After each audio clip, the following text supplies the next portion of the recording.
Assalamualaikum teman-teman, apa kabar? Semoga kalian semua dalam keadaan baik. Mukjizat Nabi Musa alaihi salam yang paling terkenal adalah kehebatan tongkatnya yang bisa menjadi ular dan mampu membelah laut. Tak hanya itu saja, Allah Subhanahu wa Ta'ala juga menurunkan kitab Taurat kepada Nabi Musa.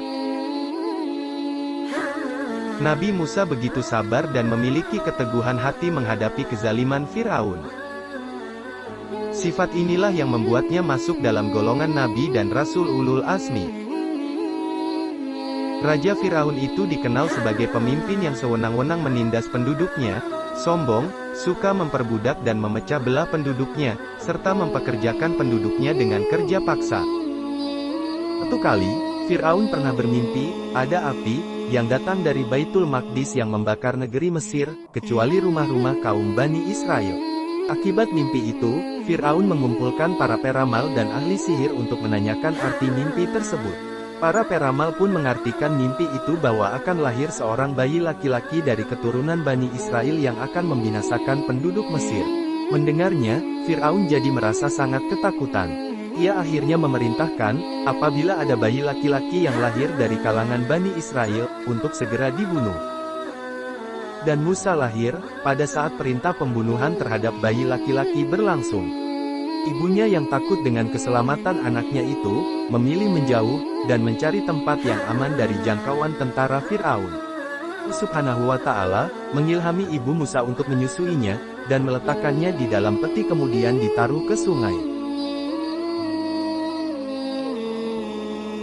Dalam sebuah surah, Allah berfirman, dan kami ilhamkan kepada ibu Musa, susuilah dia, dan apabila kamu khawatir terhadapnya maka jatuhkanlah dia ke sungai Nil. Dan janganlah kamu khawatir dan janganlah pula bersedih hati, karena sesungguhnya kami akan mengembalikannya kepadamu, dan menjadikannya salah seorang dari para rasul. Quraisy. Al-Qasas 7. Bayi Musa yang ada di dalam peti itu pun akhirnya terbawa arus sungai Nil dan terbawa ke istana Fir'aun. Kemudian ditemukan istri Fir'aun yang bernama Asiyah. Ia begitu ingin merawat dan menjaga bayi laki-laki itu dengan meminta izin ke suaminya. Ia adalah penyejuk mata hati bagiku dan bagimu. Janganlah kamu membunuhnya, mudah-mudahan ia bermanfaat kepada kita atau kita ambil ia menjadi anak. Quraisy. Al-Qasas 9. Dengar permintaan sang istri, Fir'aun menyetujui dengan tidak membunuh bayi tersebut dan mengangkatnya menjadi anak. Asiyah istri Fir'aun berpikir, anak tersebut perlu disusui, sehingga menghadirkan beberapa ibu susu untuk menyusui bayi Musa.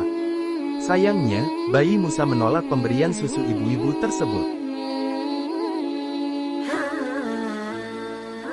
Ibu kandung Nabi Musa yang mengetahui berita anaknya di istana, segera ke istana dan langsung menyusui anaknya.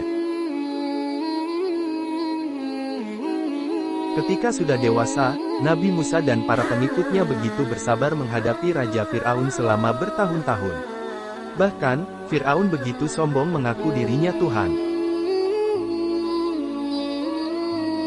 Nabi Musa dan para pengikutnya akhirnya memutuskan keluar dari Mesir dan menuju Syam atas perintah Allah Subhanahu wa Ta'ala.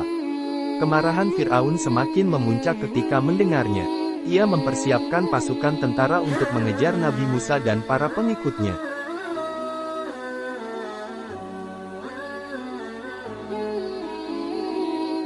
Kami wahyukan perintahkan kepada Musa, pergilah pada malam hari sebab pasti kamu akan dikejar. Kemudian Fir'aun mengirimkan orang ke kota-kota untuk mengumpulkan bala tentaranya. Quraisy. Asy-Syura 52-53. Nabi Musa alaihi salam kemudian mendapat wahyu berupa kitab Taurat usai diselamatkan dari kejaran Fir'aun beserta bala tentaranya dan setelah melewati puasa selama 30 hari di bulan Zulqa'dah.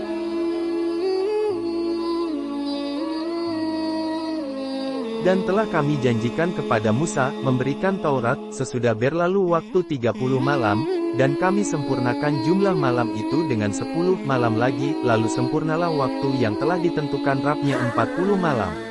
Dan berkata Musa kepada saudaranya, yaitu Harun, gantikanlah aku dalam memimpin kaumku, perbaikilah, dan janganlah kamu mengikuti jalan orang-orang yang membuat kerusakan. Quraisy. Al-A'raf, 142.